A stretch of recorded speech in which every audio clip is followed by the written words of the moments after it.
The scream tore through the trees before Lena even reached the clearing. She froze, her bare feet sinking into cold mud, her heart slamming against her ribs. The sound was not human. It was not fully wolf either. It was something caught between both, a raw and broken cry that made every hair on her arms rise.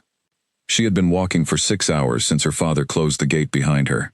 6 hours since he told her, without looking at her twice, that an Omega with no wolf inside her had no place in the Silver Moon pack.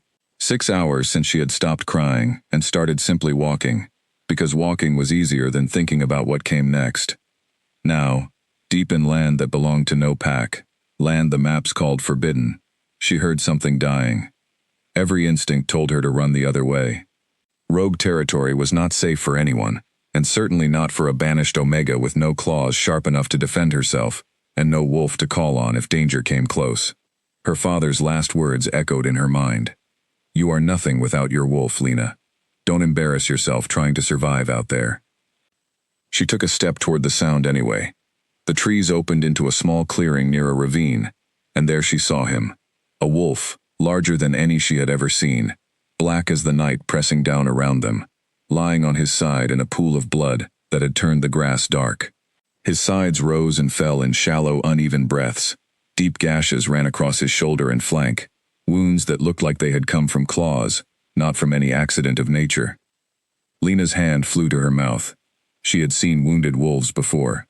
Her mother had been a healer, one of the best in the pack before sickness took her 3 winters ago, and Lena had spent countless afternoons at her side, learning which herbs closed wounds, and which ones eased pain. But she had never seen wounds this bad on a creature still breathing. The wolf's eyes opened. They were a strange, pale gold, glowing faintly even in his weakened state, and they fixed on her with an intensity that made her breath catch. For a moment, neither of them moved.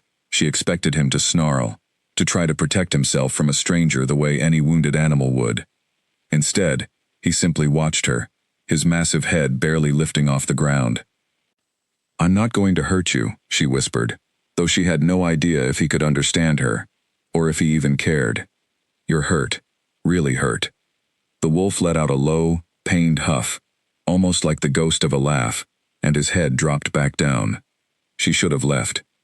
Every lesson she had ever been taught about survival told her to leave a wounded rogue wolf alone, because a cornered animal, even a dying one, could still be dangerous. But something about the way he had looked at her, something about the exhaustion and the strange dignity in his pale gold eyes, rooted her to the spot. Her father's voice rang in her head again. "You are nothing without your wolf." Maybe that was true. She had no fangs to fight with, no claws to defend herself, no wolf spirit waiting beneath her skin to rise up and protect her. But she had her hands, and her hands knew how to heal. She knelt slowly in the mud, several feet from him, not wanting to startle an animal already pushed to the edge of his strength.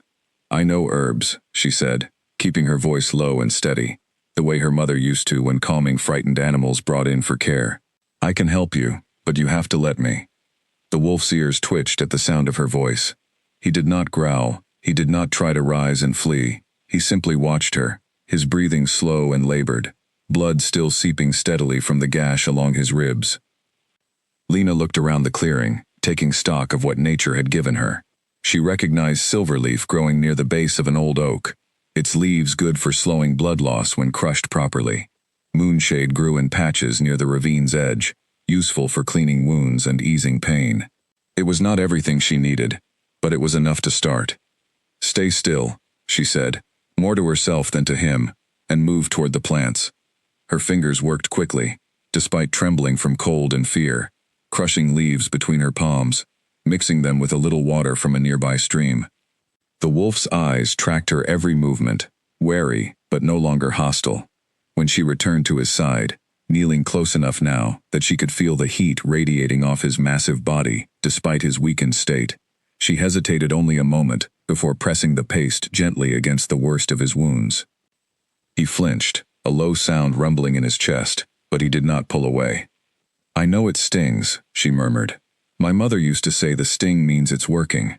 I never quite believed her, but I suppose I have to believe something right now." She kept talking as she worked, not entirely sure why. Maybe it was because the silence of the forest pressed too heavily on her, filled with the memory of her father's cold dismissal, and the ache of leaving everything she had ever known behind. Maybe it was because talking to the wolf, even if he could not understand a word, made her feel less alone in the middle of nowhere. "I was banished today," she admitted quietly, dabbing more of the paste along a long gash on his shoulder. "Failed my awakening ceremony. No wolf came. 18 years old, and nothing inside me answered when they called for my second self." She laughed softly, though there was no humor in it.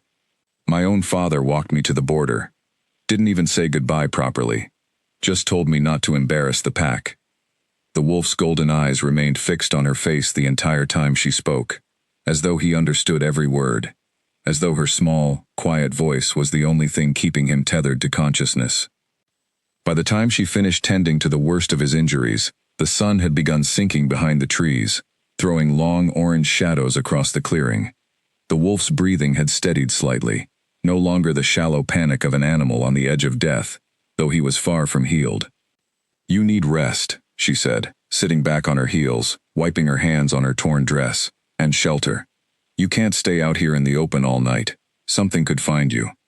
As if in answer, the wolf tried to push himself upright, his front legs shaking under the effort, only to collapse back down with a pained grunt. "Don't," she said quickly, reaching out before she could stop herself, her hand resting against his uninjured shoulder. "You'll tear the wounds open again. Let me find somewhere safer. I'll come back." She was not sure why she made that promise. She had no obligation to a wild wolf in rogue territory, no reason to return once she walked away. But something about his eyes, something about the trust he had placed in a stranger who was herself an outcast, made the promise feel like the only right thing to do. It took her nearly an hour of searching in the fading light to find what she needed: a shallow cave, carved into the hillside not far from the ravine, dry and hidden behind a curtain of thick brush. It was not much, but it would keep him out of the wind and rain, and more importantly, out of sight from anything that might still be hunting him. When she returned to the clearing, the wolf had not moved, though his eyes opened the moment her footsteps approached, alert despite his exhaustion. "I found a place," she told him. "It's not far. Can you walk if I help you?" Getting a wolf his size to his feet was no small task, especially with him weakened as he was, but between her strength and his own determination, they managed it, moving slowly through the darkening woods toward the hidden cave. More than once he stumbled, and more than once she found herself bracing against his massive frame, taking on more of his weight than she thought her small body could handle. But somehow they made it, collapsing together just inside the cave entrance, as the last light of day disappeared. She spent that first night awake, feeding small twigs into a modest fire she built near the cave mouth, checking his wounds every hour, listening to the sounds of the forest outside, and praying nothing would find them before morning. The wolf drifted in and out of sleep beside her, occasionally letting out low sounds of pain that made her chest ache with a strange, unexpected tenderness. Somewhere near midnight, as she pressed a cool cloth soaked in stream water against his fevered skin, he opened his eyes and looked at her again, that same intense, golden gaze, and for one unsettling moment, she felt as though he was not simply an animal watching her. She felt as though he was truly seeing her, understanding her, in a way no one in her own pack ever had. "Who did this to you?" she whispered, more to fill the silence than expecting any answer. "What happened out here?" The wolf let out a slow breath and closed his eyes again, exhaustion finally pulling him under. Lena stayed awake beside him, watching the rise and fall of his chest, counting each breath as though it were a promise that he would still be there when the sun rose. She did not know, sitting in that small hidden cave with a dying stranger, that the wolf beside her was no ordinary rogue cast out from some forgotten pack.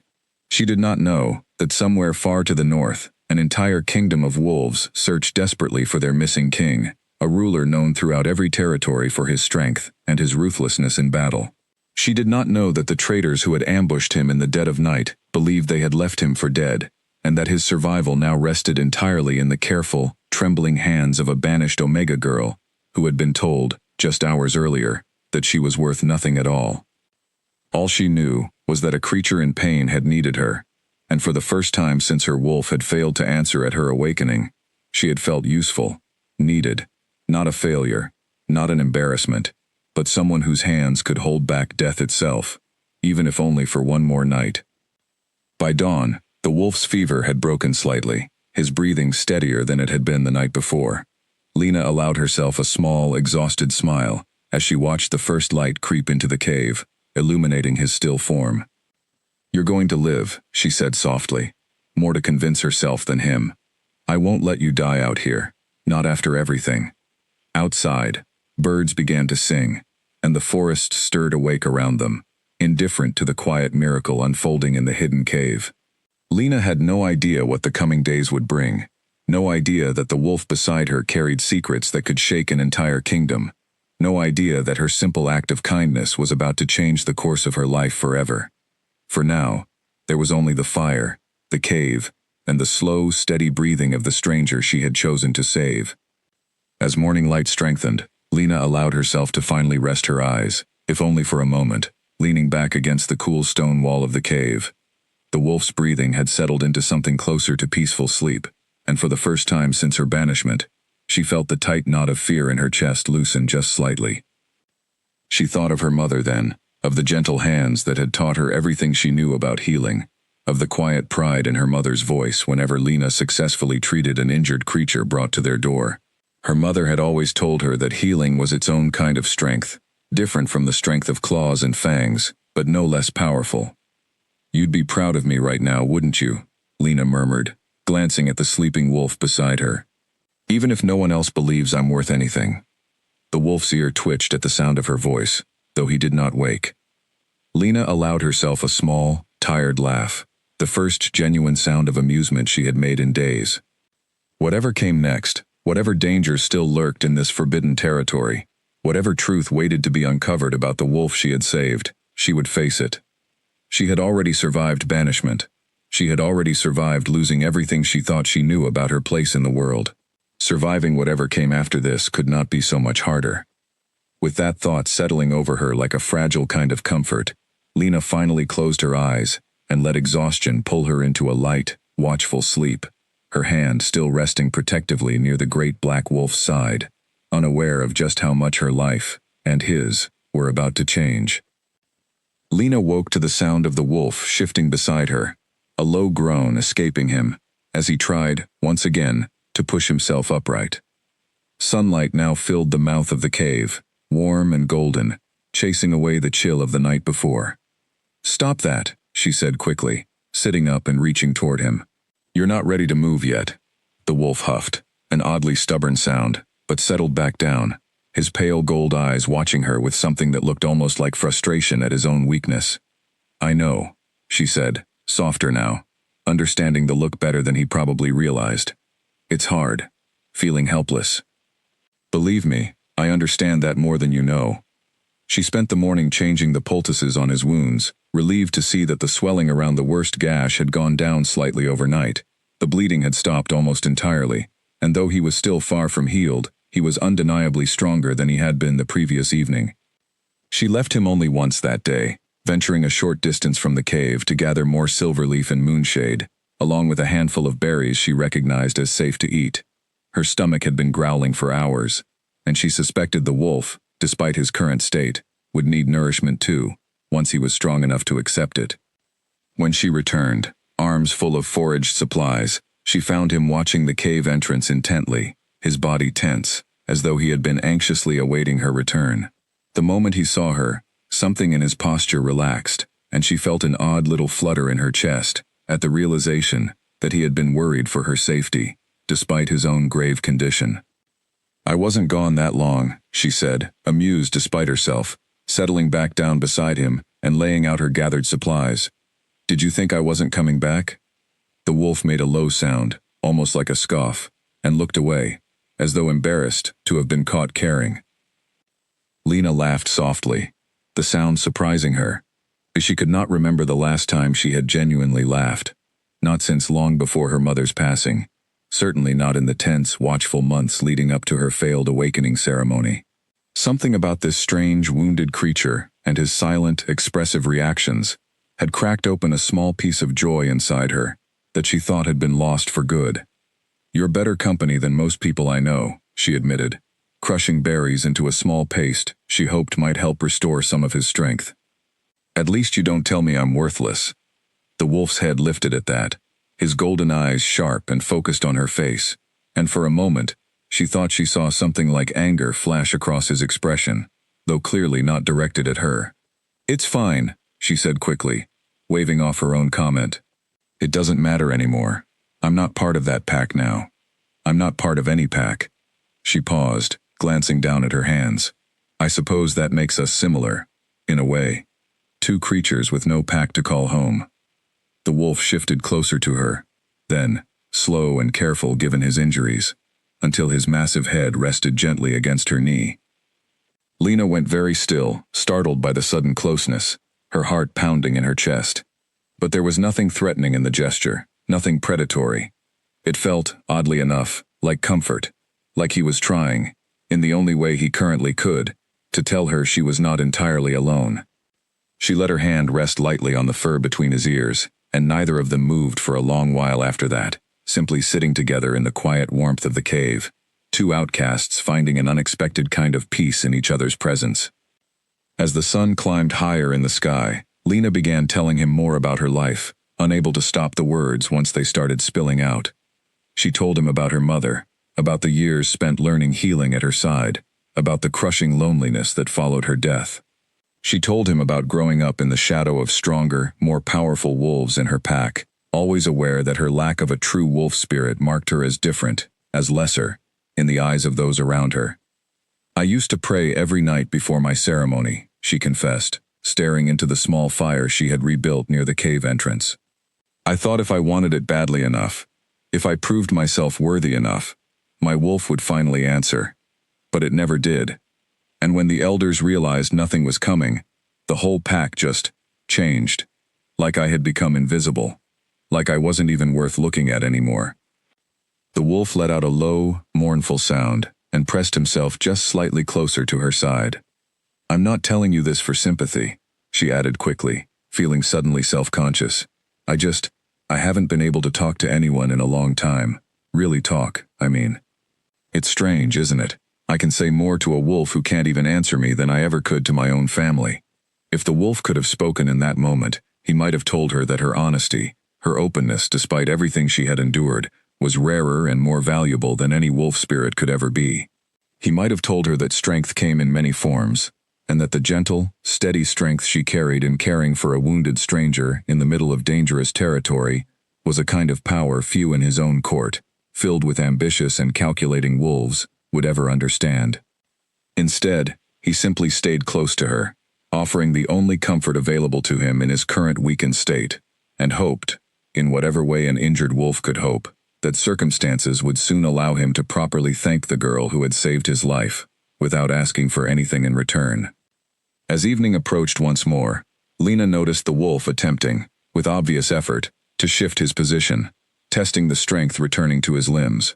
She watched carefully, ready to stop him if he pushed too hard, but this time, he managed to sit up properly without collapsing, a small victory that brought an unexpected surge of pride to her chest. "Look at you," she said, smiling genuinely, for what felt like the first time in days. "I told you that you'd get stronger." The wolf's tail gave a single, weak thump against the cave floor, an oddly endearing response that made her laugh again. "Careful," she warned, still smiling. "You'll tear your stitches doing that." She had used what little thread she carried, along with a sharpened sliver of wood, to close the worst of his wounds the previous night, a technique her mother had taught her for injuries, too severe for herbs alone to manage. It had not been easy, and she suspected it had hurt him greatly, but he had remained remarkably still throughout the process, trusting her hands even through obvious pain. That trust, more than anything else, was what had settled deep into her chest over the past 2 days, a quiet, growing certainty that whatever this creature was, wherever he had come from, he was not simply some mindless rogue wolf driven by instinct alone. There was intelligence in his golden eyes, a depth of understanding that unsettled her slightly, even as it drew her closer. As night fell fully over the forest, Lena banked the fire carefully and settled in beside him once more, exhaustion from 2 days of constant vigilance finally catching up with her. "We should probably think of a name for you," she murmured sleepily, resting her head against the cave wall. "I can't keep calling you the wolf forever." The wolf's ears perked up with obvious interest at the suggestion. She considered, studying his dark fur and piercing gold eyes in the dim firelight. "You're mysterious, and a little intimidating, even injured like this.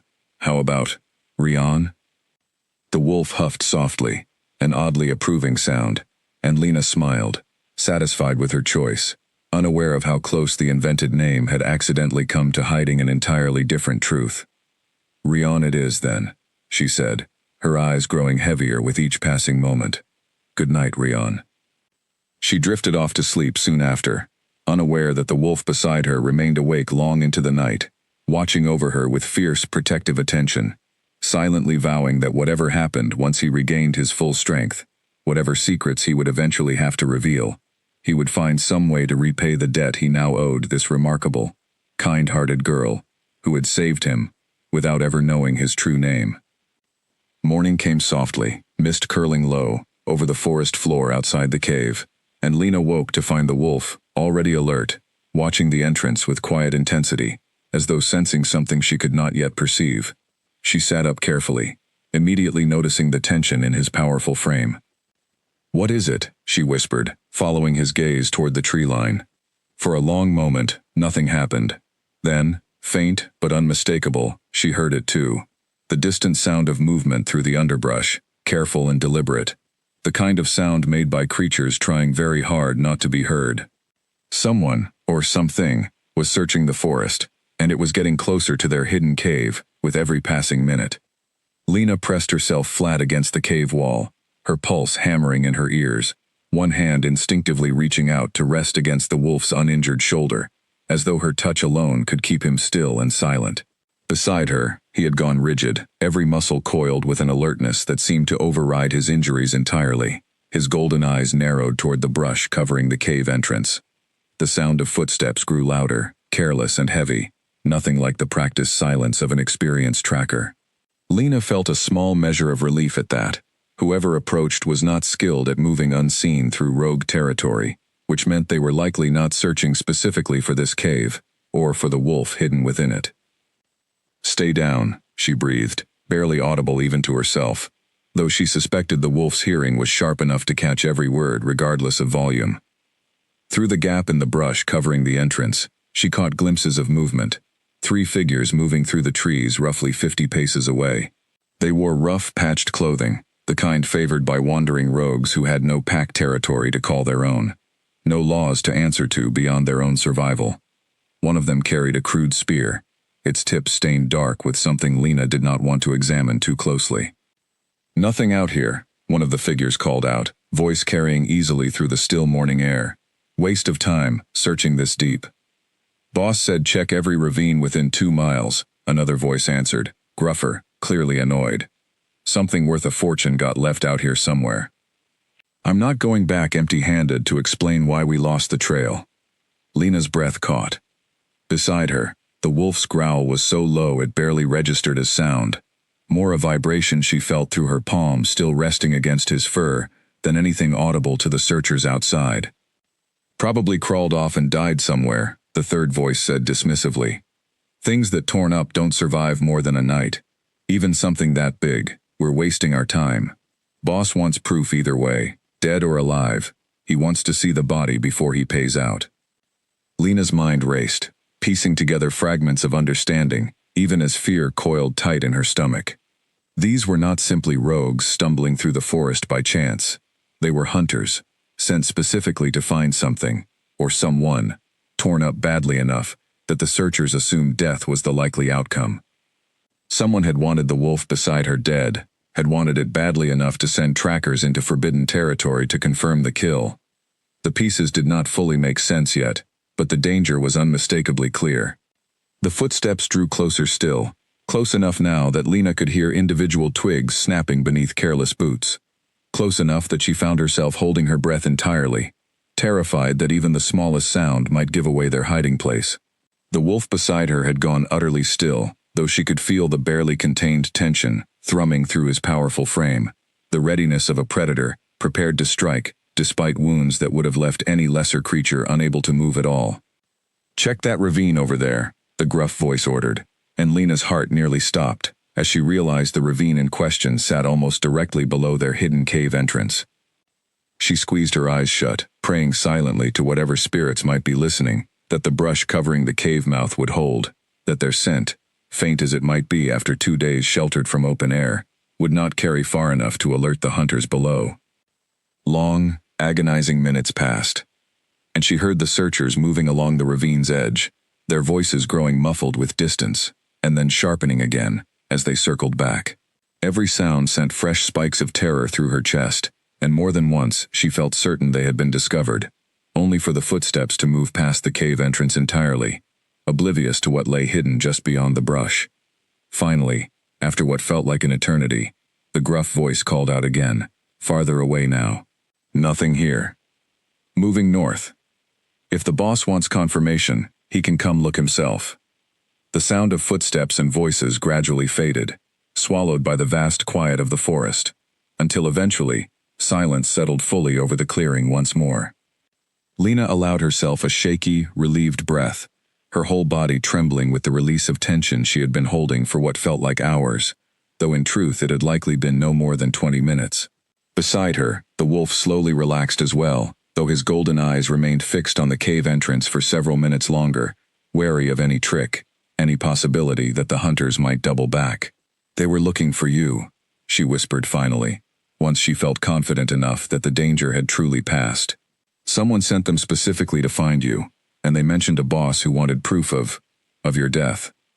The wolf's expression, as much as a wolf's face could convey expression, turned grim, his ears flattening slightly against his skull. "Who did this to you?" Lena asked again, the question that had haunted her since that first terrible scream in the forest, returning with new urgency. "What happened before I found you? Who wants you dead badly enough to send hunters after you?" The wolf let out a long, frustrated breath, clearly wishing he could answer her properly, clearly burdened by secrets he had no current way of sharing. He nudged his head gently against her hand, a gesture that felt almost like an apology, like a promise that answers would come eventually, even if he could not offer them now.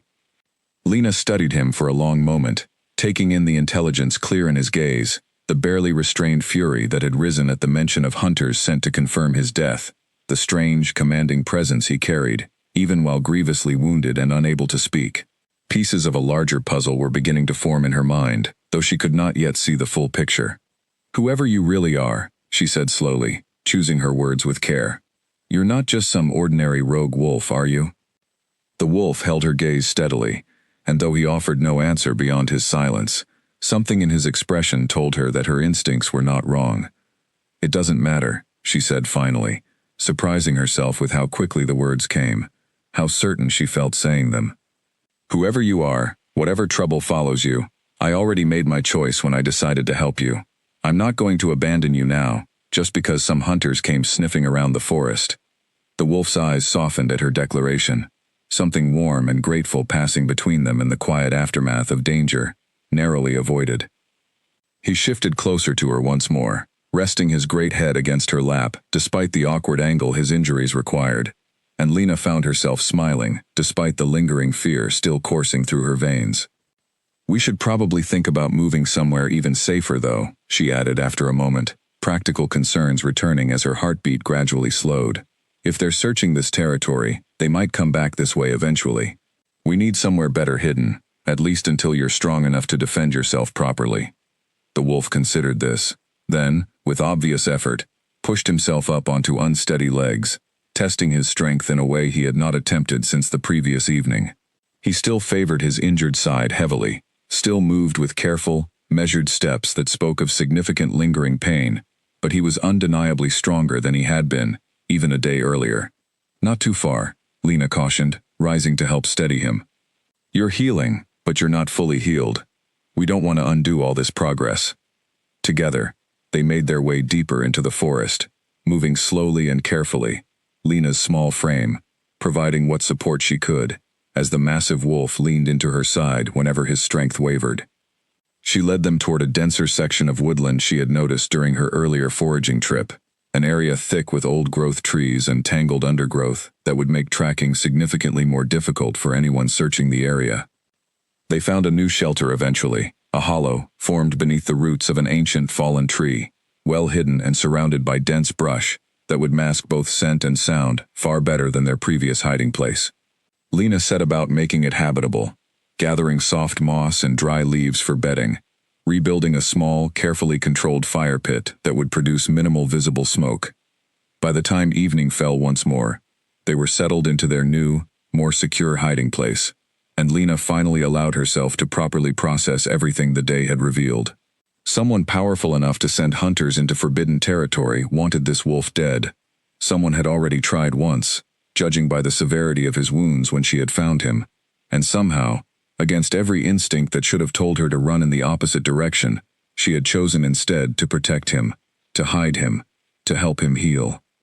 She glanced over at him now, watching the firelight dance across his dark fur, and felt something settle firmly in her chest, a quiet certainty that whatever came next, whatever dangers still lurked beyond the borders of their small, hidden world, she would face them at his side. "We're going to figure this out together," she told him softly. And though he could not answer her in words, the steady, grateful look in his golden eyes told her he had heard and understood every word. 3 days passed in their new hiding place beneath the fallen tree, and with each one, Lena watched the wolf grow visibly stronger. The wounds along his shoulder and flank had closed properly now, thanks to careful daily treatment with fresh herbs, and though scars would likely remain, the danger of infection had passed. He could stand fully upright now, could move without the pronounced limp that had marked his first attempts at walking, though she still noticed him favoring his injured side when he thought she wasn't watching. It was on the morning of the 4th day, as golden sunlight filtered through the canopy above their hollow, that everything changed. Lena had woken early, as had become her habit, and stepped just outside their shelter to check the small snares she had set the previous evening, hoping to supplement their diet of berries and roots with something more substantial. She returned to find the hollow empty, the wolf nowhere in sight, and for one terrifying moment, panic seized her chest. "Rian?" she called softly, glancing around the small clearing, her heart pounding with sudden fear that something had happened, that the hunters had returned, that she had somehow failed to protect him after everything they had endured together. "I'm here."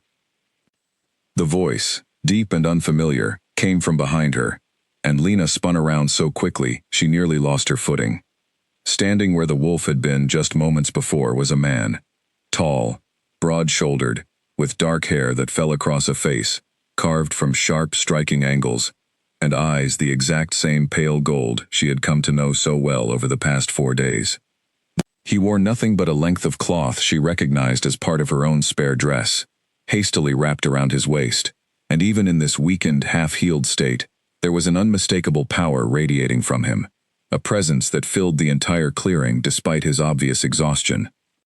"You," she breathed, taking an involuntary step backward, her mind struggling to reconcile the massive black wolf she had spent days caring for with the man now standing before her. "I can shift," he finished for her, his voice rough, as though unused for far too long. "I wasn't strong enough before now. The wounds made it too dangerous to attempt." Lena stared at him, 1,000 questions colliding in her mind all at once. She had known, on some level, that he was no ordinary rogue, had sensed the intelligence and depth behind those golden eyes from the very first night. But seeing him now, in his human form, the reality of just how different he truly was, struck her with sudden, overwhelming force. "Who are you?" she managed finally, her voice barely above a whisper. He hesitated, something guarded flickering across his sharp features before he answered. "My name is Rian," he said. "The name you gave me. I've grown rather fond of it, actually." It was not a full lie. Not exactly, though it was far from the complete truth either.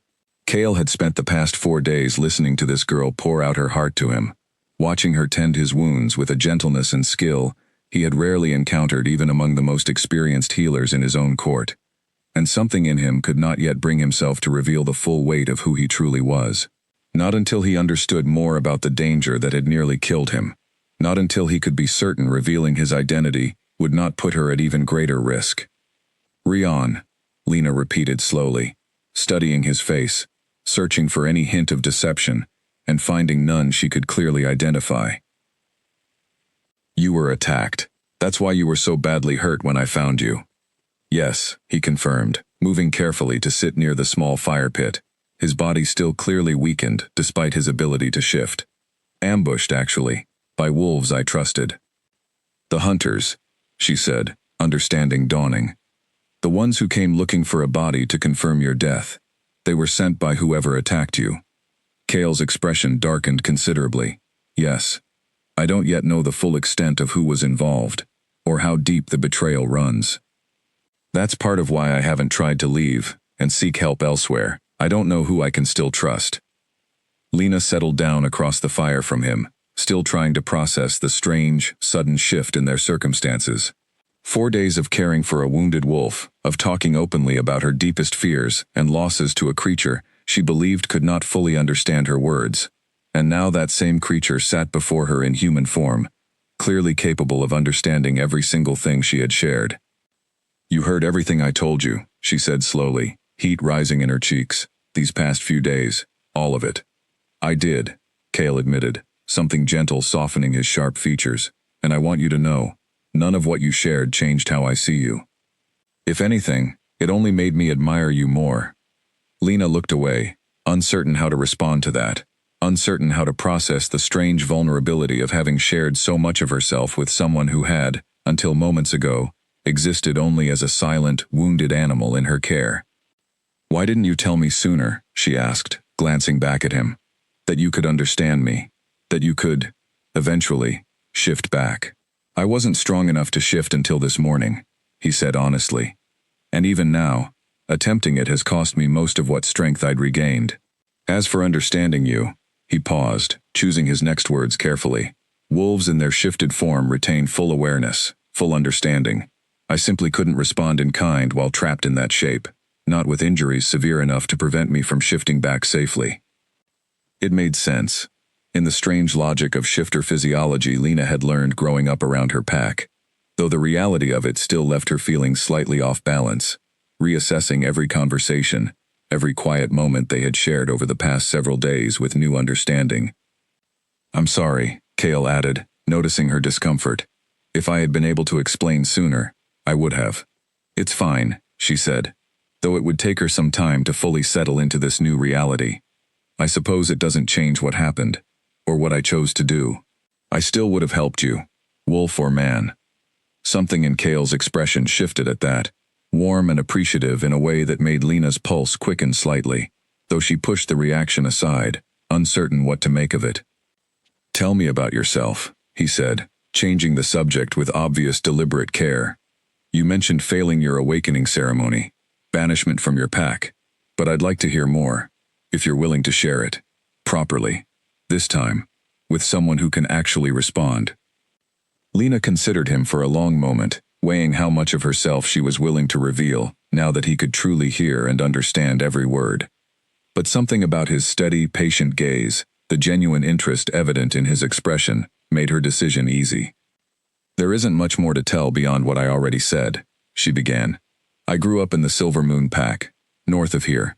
My mother was our lead healer, and I spent most of my childhood learning from her, following her on rounds, memorizing every herb and remedy she taught me. I always assumed, once I came of age and my wolf finally awakened, I would continue her work, maybe even take over as pack healer someday. But your wolf never came," Kale said quietly. "No." Lena's fingers picked absently at a loose thread on her torn dress. "The ceremony happened 3 months after my 18th birthday. All the other candidates my age had already gone through theirs successfully, felt their wolves rise, and answer the elder's call. Mine," she shook her head. "Nothing happened. No shift, no connection, nothing at all. The elders said it happens sometimes, rare as it is. Some wolves are simply born without a true animal spirit to complement their human half. They called it a defect." "That's not a defect," Kale said, his voice suddenly firm, almost sharp with barely restrained anger. "That's simply a different kind of nature." Lena glanced up at him, surprised by the intensity in his tone. "My father didn't see it that way. Neither did the rest of the pack, honestly. I became something of an embarrassment overnight. The daughter of the beta, Unable to shift, unable to properly represent our bloodline, he gave me every chance to prove myself useful in other ways, I suppose. But eventually, even that wasn't enough. So he banished you, For said, his jaw tight. His own daughter. Pack law is pack law, Lena said, though even she could hear the hollowness in her own justification. An omega without a wolf brings certain vulnerabilities to a pack. I understand the reasoning, even if it hurt. Understanding the reasoning doesn't make it right, Kale said firmly. No pack law should require abandoning family, abandoning someone who has done nothing wrong beyond circumstances, entirely beyond her control. Lena studied him carefully, noting the genuine conviction behind his words, the way his golden eyes flashed with something close to fury on her behalf. You feel strongly about this, she observed. I've seen too many good wolves, discarded by rigid, outdated traditions, Kale said. Something distant and troubled passing behind his gaze. Loyalty, kindness, genuine strength of character. These things matter more than whether or not someone can properly shift. I've spent considerable effort trying to change how such matters are handled, in my own experience, though clearly not every territory shares that view. Your own experience? Lena repeated, curious despite herself. You said you were betrayed by wolves you trusted. Does that mean you held some position of authority, somewhere? Kale's expression grew guarded again, and Lena immediately recognized she had touched on something he was not yet ready to fully reveal. Something like that, he said carefully. It's a long story, and one I'm not entirely ready to share completely, not yet. I hope you understand. Of course, Lena said quickly, though curiosity burned bright within her. You don't owe me your entire life story just because I helped you. I'm not trying to pry. It's not a matter of owing, Kale said gently. It's a matter of protecting you. The less you know right now, the safer you likely are, should those hunters ever manage to find this place. I'd rather keep you shielded from that danger for as long as possible. Something warm bloomed in Lena's chest at his words, at the obvious care behind his reasoning, even as uncertainty lingered about exactly what secrets he was protecting her from. All right, she said finally, I'll trust you, for now, but eventually, I hope you'll trust me enough to tell me everything. Eventually, Kale agreed, something soft and sincere in his expression. I promise you that. They spent the rest of that day settling into this new, more open dynamic, Kale sharing careful, guarded pieces of his life, while withholding the truth of his identity. Lena continuing his physical recovery, with the same dedicated care she had shown from the very first night. As evening approached, she prepared a simple meal from foraged ingredients, and the small game caught in her snares, and they ate together beside the fire, conversation flowing more easily now than it ever had before, filled with laughter and genuine warmth that neither of them had expected to find in the middle of such dangerous circumstances. You're a remarkable cook, for someone working with so little, Kale observed, genuinely impressed as he finished his portion of the simple stew she had prepared. Years of practice, Lena said, smiling despite herself. When you grow up as the healer's daughter, you learn to make do with whatever nature provides. My mother always said resourcefulness was its own kind of magic. She sounds like she was a wise woman. She was, Lena agreed, warmth and sadness mingling in her expression. I miss her every single day. I think she would have liked you, actually, strange as that sounds given the circumstances we met under. Kale smiled, something genuine and unguarded crossing his features for the first time since he had shifted back into human form. I'd like to think I would have earned her approval eventually. Yes. As the fire burned low, and stars began appearing through gaps in the forest canopy above, Lena found herself studying Kale's profile in the flickering light, noting the strong lines of his face, the quiet strength evident even in his current weakened state, the depth of intelligence and hidden pain behind his striking golden eyes. Whatever secrets he still carried, whatever danger continued to hunt him through these forbidden woods, she found herself increasingly certain of one simple truth. She was glad, more glad than she could properly articulate, that fate had led her to that clearing 4 days earlier, that she had chosen compassion over fear when she found him dying near that ravine. Whatever came next, she no longer regretted the choice that had brought this remarkable, mysterious man into her life. The days that followed settled into a quiet, comfortable rhythm neither Lena nor Kale had expected to find in the middle of forbidden territory. Each morning, Lena would check her snares and gather fresh herbs, while Kale, growing stronger by the day, practiced careful exercises meant to restore full strength to his injured shoulder. By midday, they would share whatever meal her foraging and hunting had provided, and by evening, they would sit together beside the fire, talking long into the night about everything and nothing at all. Lena learned that Kale had a sharp, dry sense of humor that emerged more freely as his physical strength returned, a wit that often caught her off guard and left her laughing harder than she had in years. She learned that he noticed small details others might overlook, the particular way she hummed softly while preparing meals, the slight furrow that appeared between her brows when she concentrated on treating a wound, the way she always offered him the larger portion of whatever food they had, insisting she wasn't as hungry even when her stomach betrayed her with quiet, telltale growls. "You do that every time," Kale observed one evening, watching as she once again slid the larger piece of roasted rabbit toward him. "Give me more than your fair share." "You're still healing," Lena said, waving off his observation. "You need it more than I do." "I'm healing considerably faster than I would have without your care," Kale countered, gently pushing the plate back toward her side of the fire. "Which means, at this point, I suspect our needs are becoming rather equal. Eat, Lena. I mean it." Something about the firm, genuine concern in his voice made arguing feel pointless, and she accepted the plate back with a small, embarrassed smile. "Fine, but only because you ask so nicely." "I can be demanding when necessary," Kale said, a teasing edge creeping into his tone that had become increasingly familiar over their days together. "Though I suspect you've already noticed that particular trait." "Oh, I've noticed," Lena said dryly. "You complained for a full hour yesterday about the taste of the willow bark tea I made you drink." "It tasted like tree bark," Kale protested. "Because it was tree bark." "It was helping reduce your fever," Lena reminded him, though she was fighting back a smile. "Unpleasant medicine is still medicine. I notice you didn't drink any yourself, despite that logic." "I wasn't the one running a fever." Kale laughed, a rich, genuine sound that had become one of Lena's favorite things to hear over the past several days, and she found herself smiling helplessly in response, warmth spreading through her chest that had little to do with the fire between them. It was moments like these, small and unremarkable on the surface, that had begun weaving something deeper between them, something neither had fully acknowledged aloud, but both could clearly feel building with each passing day. Lena found herself looking forward to their evening conversations with an eagerness that both thrilled and unsettled her, given everything she still did not know about the mysterious man she had chosen to protect. "Can I ask you something?" she said one evening, as the fire crackled softly between them and stars scattered brightly across the clear night sky above their small clearing. "Of course," Kale said, setting aside the small dagger he had been using to whittle a simple walking stick, an activity he had taken up partly for practical purposes, and partly, Lena suspected, simply to keep his hands occupied during their long evenings together.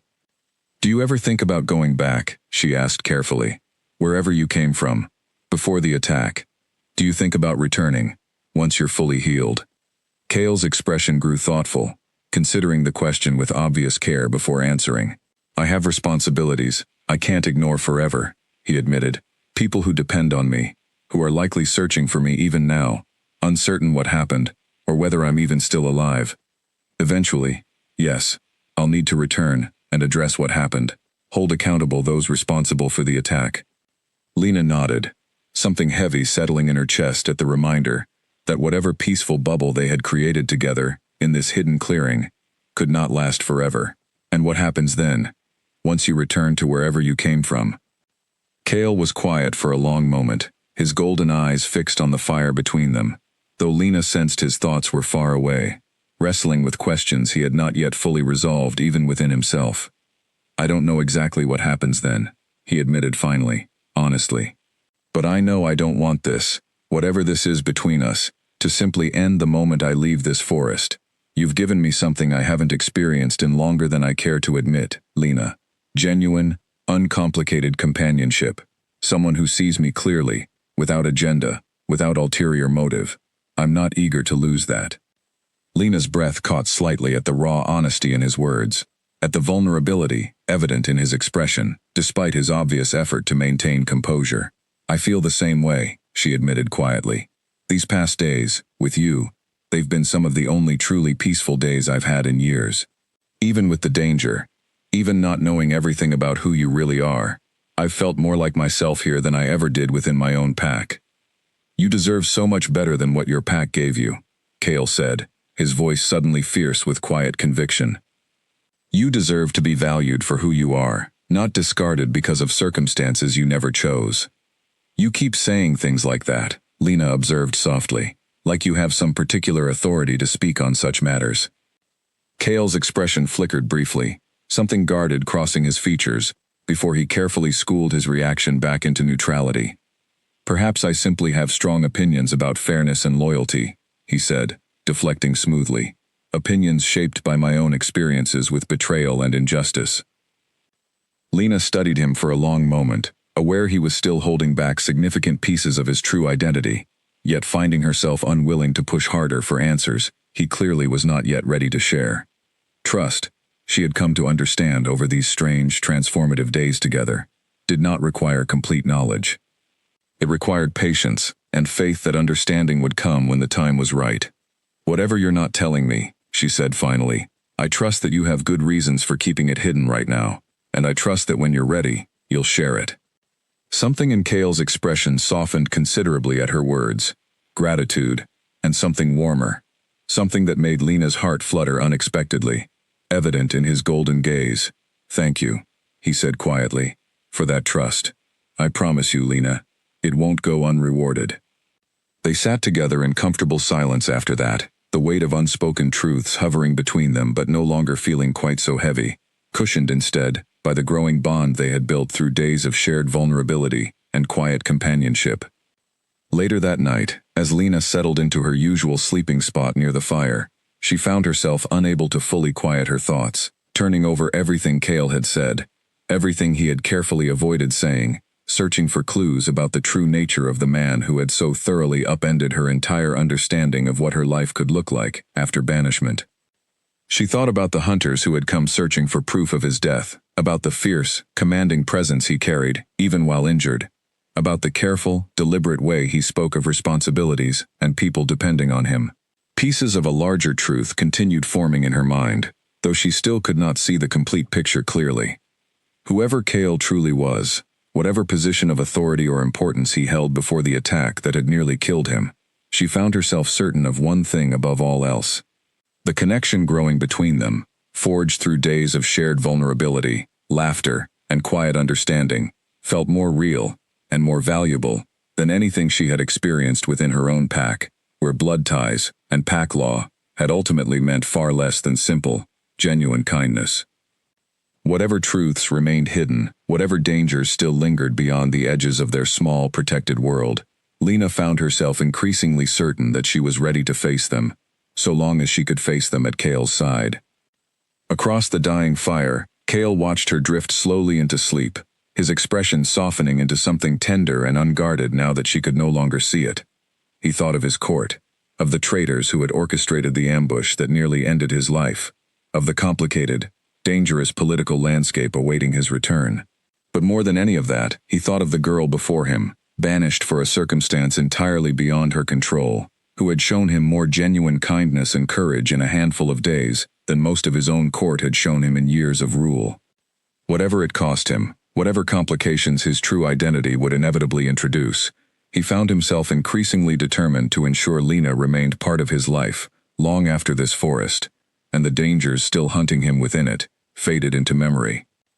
A full week had passed since Lena first found Kale dying in the clearing, and the change in him was remarkable. His wounds had closed completely now, leaving only faint silver scars along his shoulder and ribs, and his strength had returned in full measure.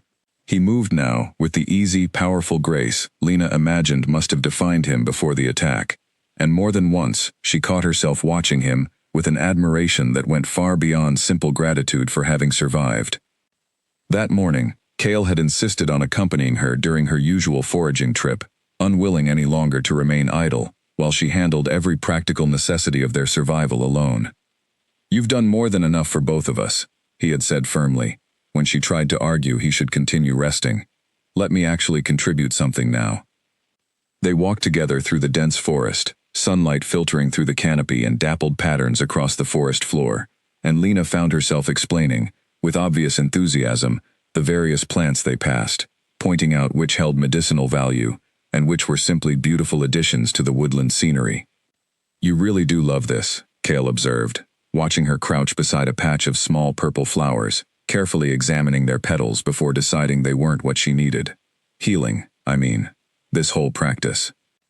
"I do," Lena admitted, standing and brushing dirt from her knees. "There's something satisfying about it, I think.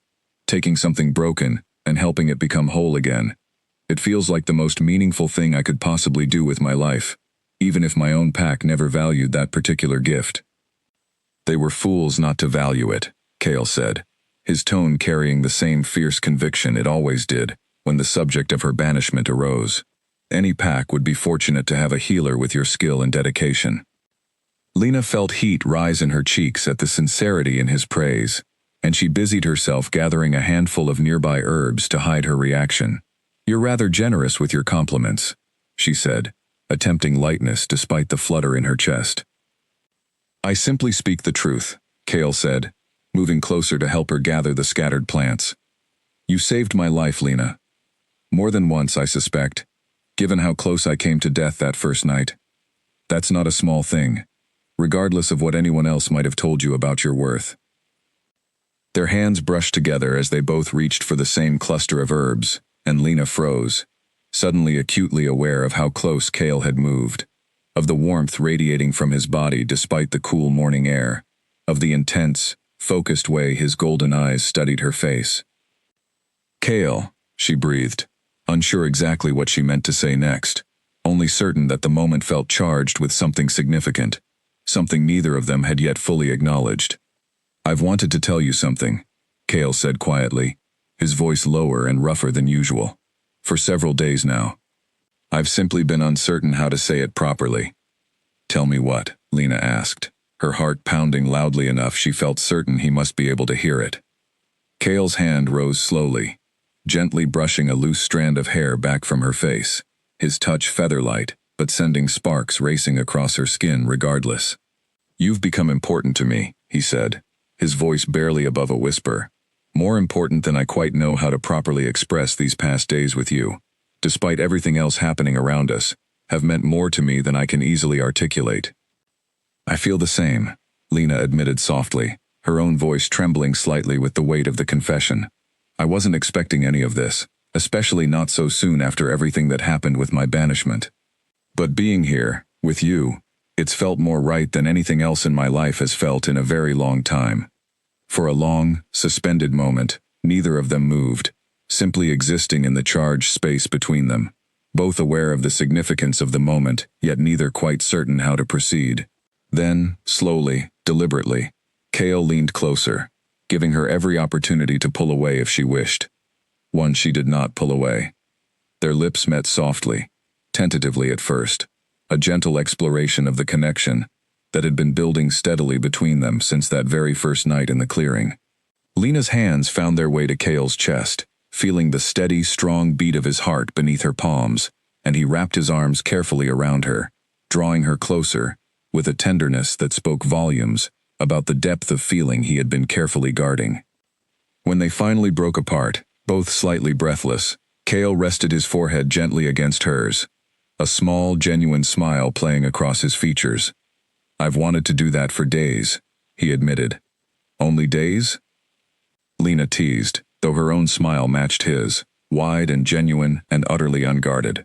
"I think I wanted it from the moment you first shifted back and started complaining about my willow bark tea."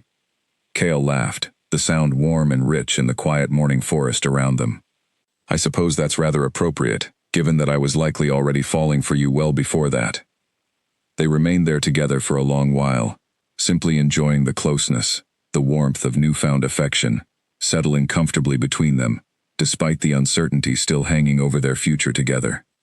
Eventually, practical concerns reasserted themselves, and they gathered the last of their foraged supplies before beginning the walk back toward their hidden shelter, hands now intertwined as they moved through the forest.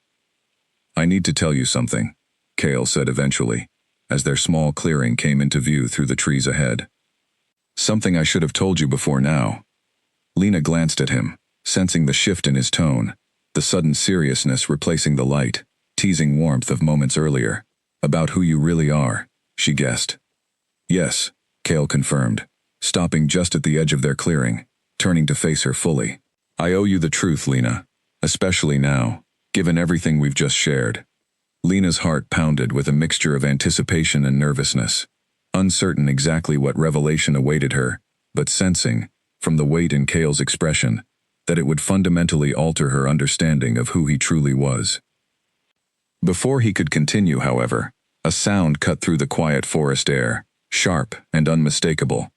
The distant howl of a wolf, followed almost immediately by several more, a coordinated pattern of calls that spoke of organized searching rather than random wildlife activity. Cale's entire demeanor shifted instantly, the warm, open vulnerability of moments before, replaced by sharp, focused alertness.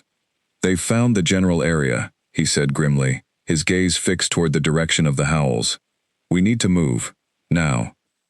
Who? Lena asked, already moving to gather their few remaining supplies from the shelter. Who's found us? Cale's jaw tightened, and when he answered, his voice carried a weight and authority Lena had not heard from him before, a commanding edge that hinted powerfully at whatever true identity he had been about to reveal. I don't know yet whether it's friend or enemy searching, he said, but we can't take the risk of assuming the best. Gather what you can carry. We need to find somewhere new, somewhere further from wherever those hunters have been concentrating their search. Lena nodded, quickly stuffing herbs and remaining supplies into the small satchel she had fashioned from scraps of cloth, her mind racing even as her hands moved with practiced efficiency. Whatever truth Cale had been about to share remained unspoken, interrupted by the sudden, urgent reality of continued danger, and she found herself wondering, with a growing knot of anxiety in her stomach, exactly what other secrets and dangers still awaited them both. Stay close to me, Cale instructed, taking her hand firmly in his, once she had finished gathering their supplies. Whatever happens, I won't let anything happen to you, I promise you that. I trust you, Lena said, and meant it fully, despite the mounting uncertainty pressing in around them. Together, they moved quickly through the dense forest, putting distance between themselves and the direction of the howls, Cale's senses clearly heightened and alert to every sound and movement around them. The peaceful, tender morning they had shared felt suddenly distant, replaced by the sharp, immediate reality that whatever danger had nearly killed Cale was not yet finished pursuing him, and that Lena herself was now inextricably bound up in whatever conflict continued unfolding beyond the edges of their small, hidden world.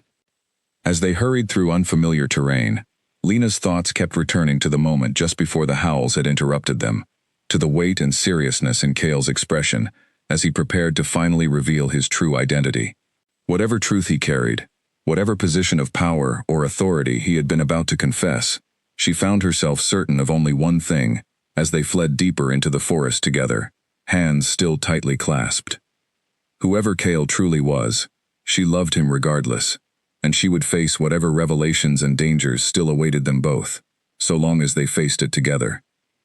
They ran for the better part of an hour, weaving through unfamiliar terrain, putting as much distance as possible between themselves and the distant howls that continued, intermittently, to echo through the forest behind them. Eventually, Cale led them toward a rocky outcropping overlooking a narrow river, a location he seemed to select with deliberate purpose rather than simple chance. We should be able to see anyone approaching from here, he explained, catching his breath as they settled behind a cluster of large boulders. And the water will help mask our scent should they bring trackers this far. Lena nodded, still processing the sudden shift from tender intimacy to urgent flight, her mind racing with questions she had not yet found the right moment to ask. Cale, she said finally, once they had both caught their breath and confirmed no immediate pursuit had followed them to this new location. You were about to tell me something, before the howls started. Cale's expression grew serious once more, and he settled down beside her, taking her hands gently in his. Yes, he said, and I still intend to tell you, Lena, you deserve the truth, especially now. He took a deep breath, clearly gathering his thoughts, and Lena waited, her heart pounding with anticipation. My name isn't Rion, he began. It never was. I allowed you to call me that because, at first, I genuinely couldn't correct you, and later, I was afraid of how the truth might change things between us. Then what is your real name? Lena asked softly. Kale, he said. My name is Kale. And the position I mentioned, the responsibilities I spoke of, the reason someone wanted me dead, badly enough to send hunters searching this forest. He paused, searching her face carefully before continuing. I'm the Alpha King of the Northern Territories, Lena. I rule over the largest confederation of packs this side of the Great Mountains. Lena's breath caught sharply, 1,000 pieces suddenly clicking into place with startling clarity. The commanding presence she had sensed from the very beginning, the fierce conviction in his opinions about fairness and pack law, the desperate hunters sent specifically to confirm his death, the coordinated search now closing in around them. All of it made sudden, overwhelming sense. You're a king, she breathed, staring at him with wide, disbelieving eyes. An actual Alpha King. And I've been treating you like some ordinary rogue wolf this entire time, giving you willow bark tea and complaining about your attitude. Despite the gravity of the moment, a startled laugh escaped her, equal parts disbelief and something close to hysteria at the sheer absurdity of the situation. You treated me exactly as I needed to be treated, Kale said gently, his expression earnest despite her reaction. With honesty, with care, without any concern for status or position. Lena, do you understand how rare that is for someone in my position? Everyone in my court, everyone within my territories, sees only the crown when they look at me. You saw a dying creature who needed help, and you gave that help freely, without hesitation, without any thought of what reward or advantage it might bring you. I had no idea who you were, Lena said, still struggling to fully absorb the revelation. If I had known, I probably would have been too terrified to even approach you. Which is exactly why I couldn't tell you sooner, Kale admitted. I wanted, just once, to be seen and valued simply for who I am, beneath the title. These past days with you have given me that, more genuinely than I've experienced in years. Lena studied him carefully, taking in this new understanding of the man before her, reconciling the powerful ruler he claimed to be with the vulnerable, grateful, sometimes stubbornly complaining patient she had come to know so intimately over the past week. Who attacked you? She asked finally. Who wants you dead badly enough to orchestrate an ambush against their own king? Kale's expression darkened considerably. Members of my own council, he said grimly. Wolves I trusted, who I believed shared my vision for the territories. I suspect they've grown tired of reforms I've been pursuing, changes meant to modernize outdated traditions, to extend greater protection and opportunity to Omegas and others long marginalized within our pack structures. Reforms like the ones that might have protected someone like me, Lena said slowly, understanding dawning. Exactly like that, Kale confirmed. I've been working to change laws that allow banishment for circumstances beyond someone's control, laws that value only strength of shift over strength of character. Clearly, not everyone within my own court shares that vision, and some were willing to act against me, rather than accept the changes. Lena sat with this revelation for a long moment, the weight of it settling heavily across her shoulders. Kale was not simply a wounded stranger she had chosen to help out of compassion. He was a king, embroiled in dangerous political conflict, hunted by his own council members, and she herself was now deeply entangled in whatever violence still threatened him. What happens now? She asked finally. You need to return, don't you? To address this betrayal, to reclaim your position. Eventually, yes, Kale said, but Lena, I need you to understand something important. Whatever happens when I return, whatever complications arise from revealing that I survived, I don't intend to simply walk away from what's grown between us here. You matter to me, more than I quite know how to properly express. Before Lena could respond, a rustling in the nearby brush sent them both instantly on alert, Kale positioning himself protectively in front of her, despite his still not fully recovered strength. A moment later, a large brown wolf emerged from the trees, and Kale's entire posture shifted from wary tension to sudden, relieved recognition. Corwin! He breathed, stepping forward as the wolf shifted rapidly into human form, revealing a tall, weathered man with graying hair and an expression of stunned disbelief. My king, the man breathed, dropping immediately to one knee. We thought you were dead. We've been searching every territory for 2 weeks. I nearly was dead, Kale said, moving forward to help the older man rise. If not for her.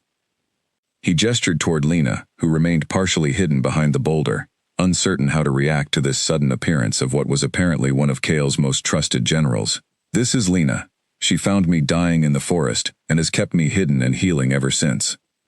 Corwin's sharp gaze turned toward Lena, studying her with obvious assessment before something like genuine gratitude softened his weathered features. Then I owe you a debt I can never fully repay, he said, bowing formally. The entire Northern Territories owe you that debt, whether they know it yet or not. Lena felt heat rise in her cheeks at the formal address, still struggling to adjust to the sudden shift from hidden fugitives to what appeared to be the beginning of Kale's return to power.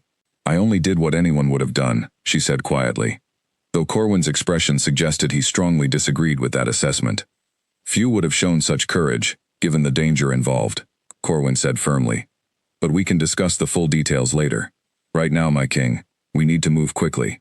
The traitors within the council have been consolidating power in your absence, and there are those still actively searching this territory who wish to ensure your death remains permanent. Kale's expression turned grim and determined. Then it's time we ended their search entirely, he said. Corwin, gather whoever remains loyal among our forces. We return to the capital, and we expose this betrayal for exactly what it is. Lena watched this transformation with a mixture of awe and apprehension. Seeing clearly now, the commanding King Kale truly was beneath the gentle, vulnerable man she had come to love over their days together in hiding. Whatever came next, whatever dangers and political complications awaited them both, she found herself steadying her resolve, determined to stand beside him through whatever challenges lay ahead. I'm coming with you, she said firmly, when Kale turned to address her, likely intending to suggest she remain somewhere safe, while he handled the dangerous political conflict awaiting his return. Lena, Kale began, concern evident in his expression. The capital will be dangerous, especially once word spreads that I've survived. I don't want to put you directly in harm's way. I've already been in harm's way since the moment I found you dying in that clearing, Lena said, meeting his gaze steadily. I'm not going to abandon you now, not when things are finally about to change. Whatever happens next, we face it together, exactly as we agreed. Something fierce and proud flickered across Kale's expression at her declaration, and he reached out to take her hand once more, squeezing it firmly. Together then, he agreed, though I promise you, I'll do everything within my power to keep you safe throughout whatever comes next.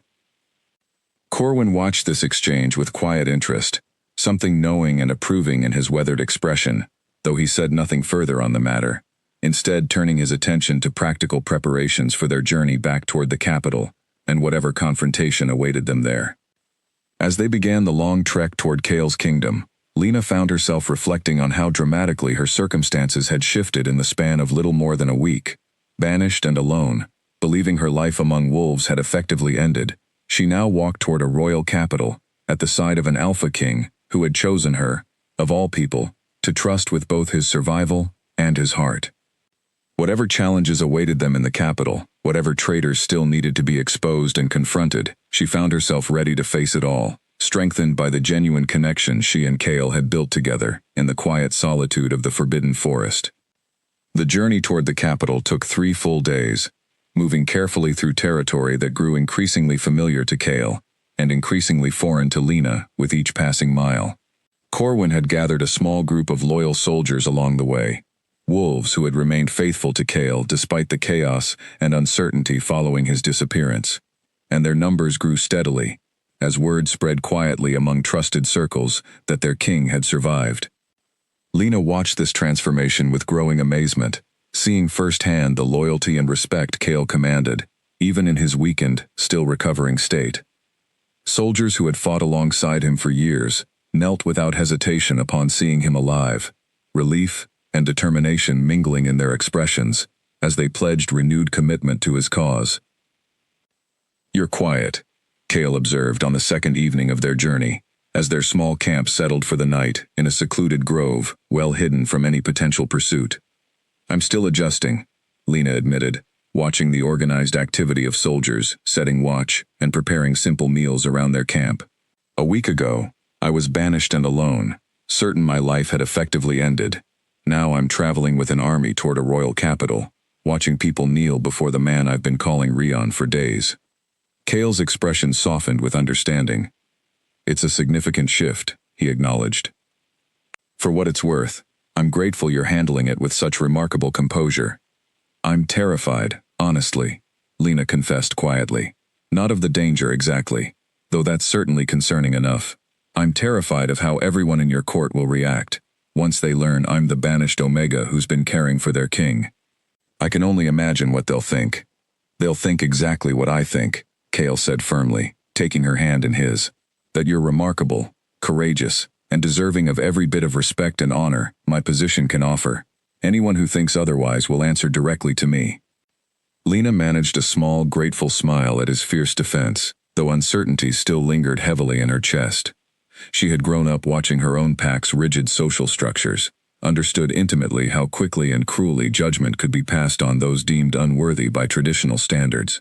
The idea of facing an entire royal court, filled with wolves far more powerful and politically connected than her own former pack, filled her with genuine apprehension, despite Kale's reassurances.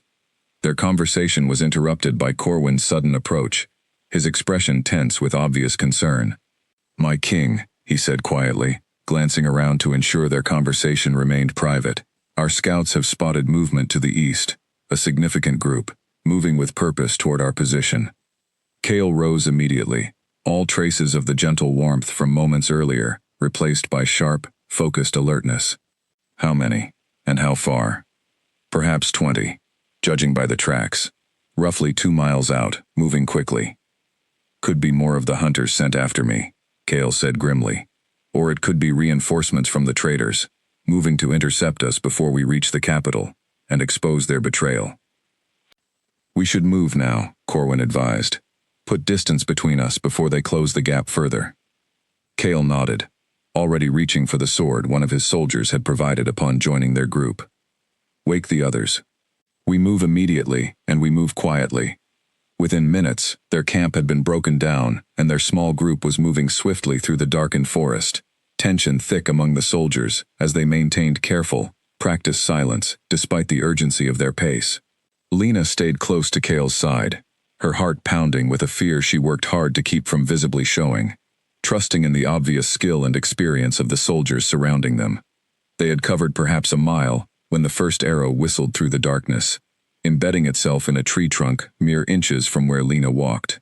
Chaos erupted instantly, soldiers scattering into defensive positions as shadowy figures emerged from the surrounding forest, weapons drawn, and expressions grim with clear violent intent. "Protect the king and the girl," Corwin shouted, already moving to intercept the nearest attacker, his sword flashing in the moonlight filtering through the canopy above. Kale pulled Lena behind him instinctively, positioning his own body as a shield against the sudden onslaught, his sword raised and ready despite his still not fully recovered strength. "Stay close to me," he instructed urgently. "Whatever happens, don't run off alone." The ensuing confrontation was chaotic and terrifying, shadows and steel clashing violently around them, as Kale's loyal soldiers fought desperately against what appeared to be a coordinated ambush. Lena pressed herself close against a nearby tree, watching with wide, frightened eyes as combat raged around her, occasionally darting forward when injured soldiers required immediate attention, using whatever basic supplies remained in her satchel to help staunch bleeding wounds, even amid the ongoing chaos. Kale fought with fierce, controlled determination, his movements precise despite obvious exhaustion, clearly drawing on training and experience built over years of leadership and battle. More than once, Lena's heart nearly stopped watching him narrowly avoid serious injury, the memory of finding him nearly dead in that first clearing, rushing back with sickening clarity. The battle seemed to last an eternity, though in truth it likely spanned no more than 20 minutes before the attacking force, recognizing they were significantly outmatched by Kale's loyal soldiers, began retreating back into the darkness of the surrounding forest. "Let them go," Kale commanded, breathing heavily as the last of the attackers disappeared beyond the tree line. "We don't have the resources to pursue, and our priority remains reaching the capital safely." As the immediate danger passed, Lena rushed forward to check on Kale, her hands trembling slightly as she examined him for injuries. "You're hurt," she said, noticing a shallow cut along his forearm, blood seeping steadily from the wound. "It's nothing serious," Cale assured her, though he allowed her to examine and treat the injury regardless. Understanding this small act of care helped ease her obvious fear and concern. Around them, soldiers tended to their own minor injuries, and Corwin approached with a grim expression, confirming what Cale had already suspected. "Definitely sent by the traitors, my king. One of the fallen carried a token bearing council markings. They know we're moving toward the capital, and they're growing desperate to stop us before we arrive." "Then we move faster," Cale said firmly. Once Lena had finished bandaging his arm, "We can't afford further delays. The sooner we reach the capital and expose this betrayal publicly, the sooner these attacks will lose whatever advantage secrecy currently provides them." They resumed their journey almost immediately, moving with renewed urgency through the remaining darkness, Lena's mind still racing with adrenaline and lingering fear from the sudden violence they had narrowly survived. Cale remained close beside her throughout the rest of their travel, his protective presence offering some measure of comfort despite the continued danger surrounding them. By dawn on the third day, exhausted but largely unharmed, their group finally crested a hill overlooking the sprawling capital city of the Northern Territories. Lena had never seen anything like it, towering stone buildings and organized streets, stretching far beyond what her own modest pack territory had ever contained, the entire city bustling with early morning activity, despite the political turmoil unfolding within its walls. "This is home," Cale said quietly, standing beside her as they surveyed the impressive city below. "Or it will be again, once we've addressed the betrayal threatening it."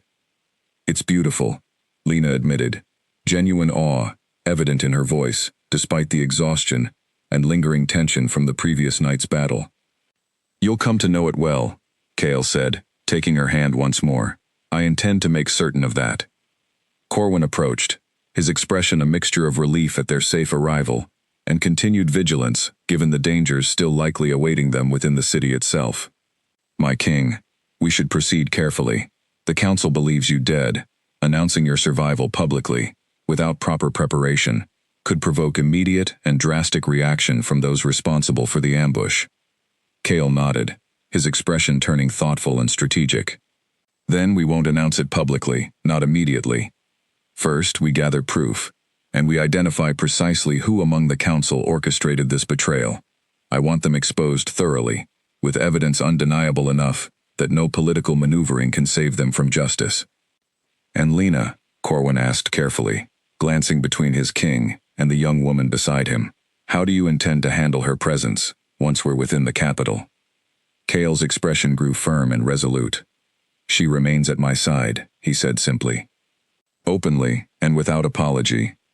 I won't hide the truth of who saved my life, nor will I hide the significance she now holds for me personally.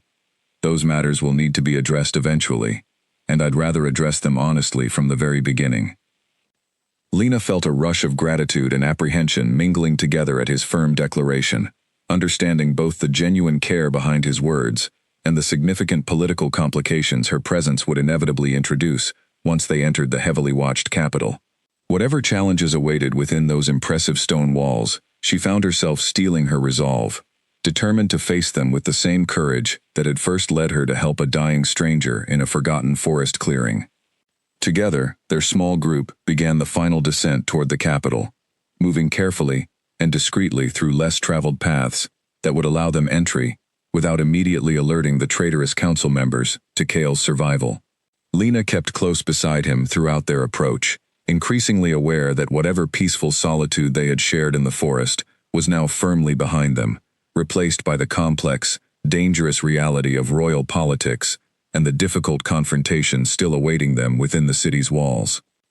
They entered the capital through a lesser-known passage beneath the eastern wall, a route Corwin explained had been used historically by messengers requiring absolute discretion.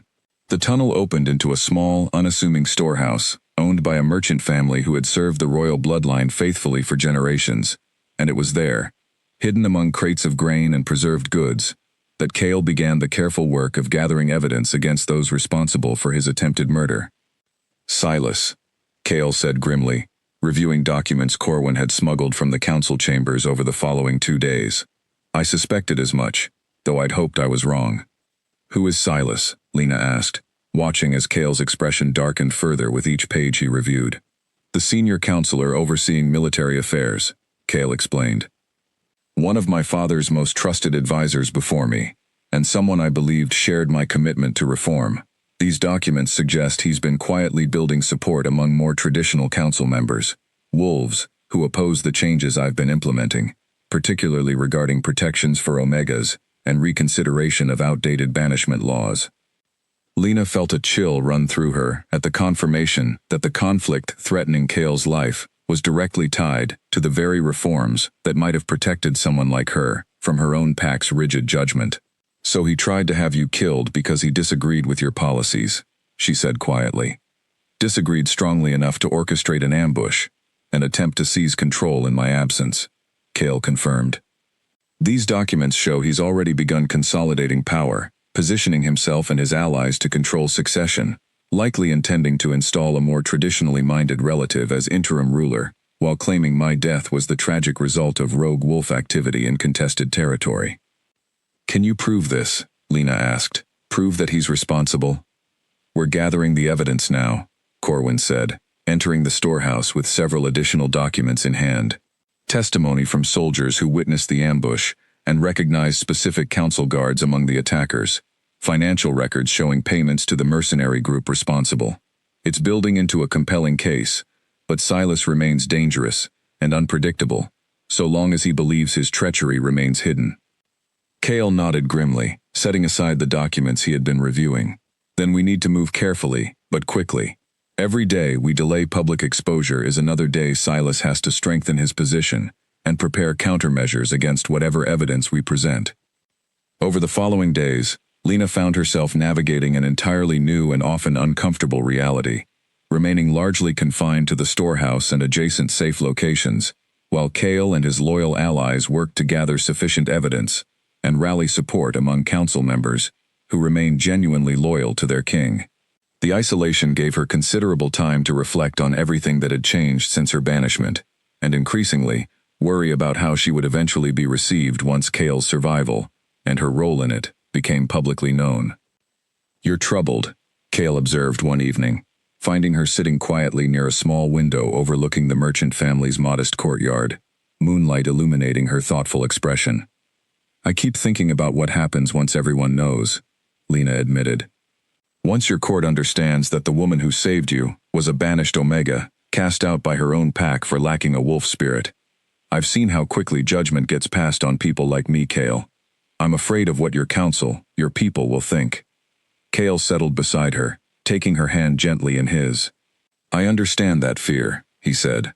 But Lena, I intend to be entirely transparent about everything, including the full truth of how you saved my life and what you mean to me now. Anyone who judges you for circumstances beyond your control will answer directly to their king. Even Silas and his allies, Lena said, will use it against you. Against us, they'll say an alpha king, choosing a banished Omega, proves you're unfit to rule, that your judgment is compromised. Let them try that argument, Kale said, his voice hardening with determination. I'll counter it easily enough. Your courage, your compassion, your willingness to help a dying stranger despite tremendous personal risk. These qualities speak far more to strength of character than any wolf spirit ever could. I intend to make that argument publicly and unashamedly.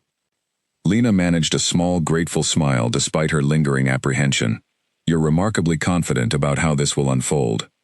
I'm confident in you, Kale said simply, and in the fundamental rightness of what we've built together, despite everything else happening around us.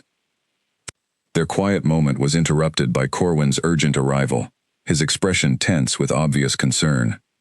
My king, we have a problem. Silas has learned something is amiss. He's doubled guard presence throughout the capital, and begun questioning several council members he suspects might be gathering evidence against him. Has he discovered our presence within the city? Kale asked sharply. Not yet, as far as we can determine, Corwin said, but it's only a matter of time before his suspicions lead him here. We need to accelerate our timeline significantly. Kale's expression grew resolute. Then we present our evidence tomorrow, during the scheduled council session. It's risky, moving before we've gathered every possible piece of proof. but continued delay only increases the danger to everyone involved. Tomorrow, Lena repeated, her stomach tightening with sudden anxiety. You mean to reveal yourself publicly tomorrow, in front of the full council? Yes, Cale confirmed. And Lena, I want you present when I do, standing beside me, exactly as we've discussed. Despite her nervousness, Lena found herself nodding firmly. Then I'll be there, she said, whatever comes of it. That night, sleep proved difficult for both of them, the weight of the coming confrontation pressing heavily against whatever peace they had managed to find together over the preceding weeks. Cale spent long hours reviewing final preparations with Corwin and his other loyal allies, ensuring every piece of evidence remained properly organized and every contingency for potential violence had been carefully considered. Lena, meanwhile, found herself reflecting on the remarkable journey that had brought her to this moment, from banished, grieving Omega wandering forbidden territory, to standing at the threshold of confronting an entire royal council alongside the Alpha King she had come to love more deeply than she thought possible in such a short span of time. As dawn broke over the capital city, casting golden light across the impressive stone architecture Lena had come to associate with both wonder and apprehension, she dressed carefully in simple, clean clothing, provided by the merchant family sheltering them, Cale's own borrowed formal attire, lending him an appropriately commanding presence, despite the improvised circumstances of their preparation. Are you ready? Cale asked, finding her waiting near the storehouse entrance, his expression a careful mixture of determination and gentle concern for her well-being. As ready as I can be, Lena admitted honestly. Whatever happens in there, Cale, I want you to know how proud I am to stand beside you, regardless of how your council reacts. Cale's expression softened considerably at her words, and he leaned forward to press a gentle, reassuring kiss against her forehead. And I am equally proud to have you at my side, he said quietly. Whatever judgment your former pack passed on you, know that it holds no weight or truth here.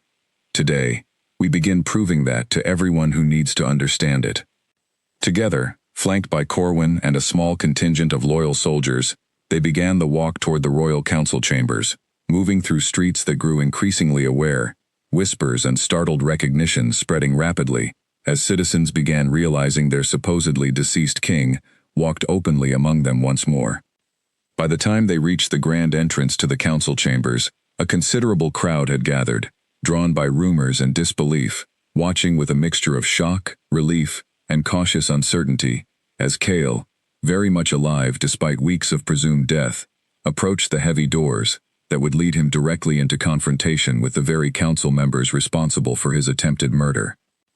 Lena's heart pounded fiercely as they approached those imposing doors, fully aware that whatever happened within the chambers beyond would fundamentally determine not only Cale's political future, but the entire course of her own newly reshaped life as well.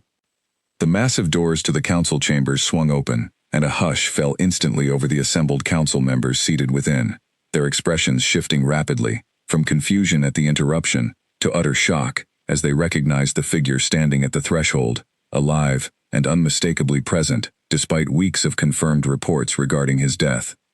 Impossible, one counselor breathed, rising sharply from his seat, disbelief written across every feature. Cale strode forward with commanding confidence, Lena remaining close at his side, despite the countless eyes, now turning toward her, with obvious curiosity and confusion. Corwin and the loyal soldiers who had accompanied them took positions near the chamber entrance, ensuring no immediate attempt could be made to prevent the confrontation now unfolding. Good morning, Council, Cale said, his voice carrying easily through the stunned silence of the chamber. I apologize for the dramatic nature of my return, though I suspect at least one among you understands precisely why such caution was necessary. His gaze settled deliberately on a tall, silver-haired man seated near the center of the council table, whose expression, unlike the genuine shock evident on most other faces, betrayed only a fleeting flash of alarm before settling into careful, practiced neutrality. Silas, Cale continued, his voice hardening considerably, you seem less surprised than your colleagues to see me standing here. My king, Silas said smoothly, rising from his seat with apparent composure, though Lena noticed a slight tremor in his hands that betrayed the calm facade. We are, of course, overjoyed by your survival. We had feared the worst, given the brutal nature of the attack that claimed your escort and left no trace of your whereabouts. An attack you orchestrated, Kale said flatly, no longer bothering with diplomatic pretense. An ambush carried out by mercenaries, paid directly from your personal accounts, with the explicit goal of ensuring I never return to challenge your growing influence over this council. Gasps and murmurs erupted throughout the chamber, council members exchanging alarmed, uncertain glances as the accusation hung heavily in the air between their king and the senior counselor. "These are serious accusations," Silas said, his composure beginning to visibly crack. "Accusations without any credible evidence to support them, I imagine." "On the contrary," Kale said, gesturing to Corwin, who stepped forward carrying the carefully organized documentation they had spent days compiling. "We have testimony from surviving soldiers who recognized council guards among our attackers. We have financial records tracing payments directly from your personal treasury to a mercenary group known for undertaking precisely this sort of contracted violence. We have witnesses prepared to confirm your private meetings with representatives of that same mercenary group in the weeks preceding the ambush." Silas's expression finally faltered completely, calculation and desperation replacing his earlier composure as he glanced around the chamber, clearly searching for allies among the assembled council who might support his position. "You sought to remove me because you opposed my reforms," Kale continued, his voice ringing with barely restrained fury. "Because you believed protecting Omegas from unjust banishment, because you believed valuing strength of character over strength of shift threatened the traditional power structures that have long benefited wolves like yourself, at the expense of countless others deemed less worthy by outdated standards. Those reforms would destroy centuries of established order," Silas snapped, his careful composure finally abandoned entirely in favor of open, desperate defiance. "You would have us treat weakness as though it carries equal value to strength, would have us abandon traditions that have preserved the integrity and power of our packs for generations. I would have us treat every wolf, regardless of their capacity to shift, with basic dignity and fairness," Kale countered sharply. "I would have us recognize that courage, compassion, and loyalty matter far more than whether someone's wolf spirit happens to answer during a ceremony they cannot control." He turned then, gesturing toward Lena, who stood slightly behind him, her heart pounding as every eye in the chamber turned toward her, with renewed curiosity and scrutiny. "This is Lena," Kale announced, his voice carrying clearly through the tense silence of the chamber.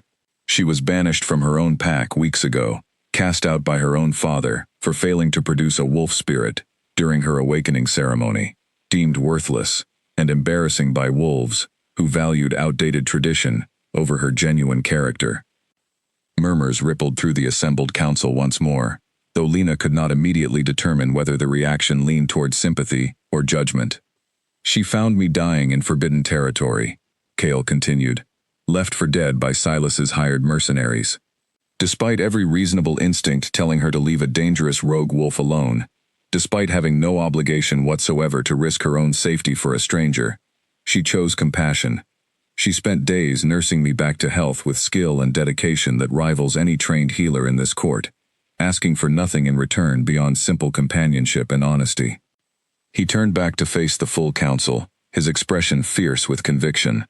"This woman, whom Silas and those who share his rigid views would dismiss as worthless, saved my life through courage, skill, and genuine kindness that many wolves who possess perfectly capable wolf spirits could never hope to match. If that doesn't sufficiently demonstrate the flaws in judging worth solely by capacity to shift, I don't know what evidence could possibly convince you."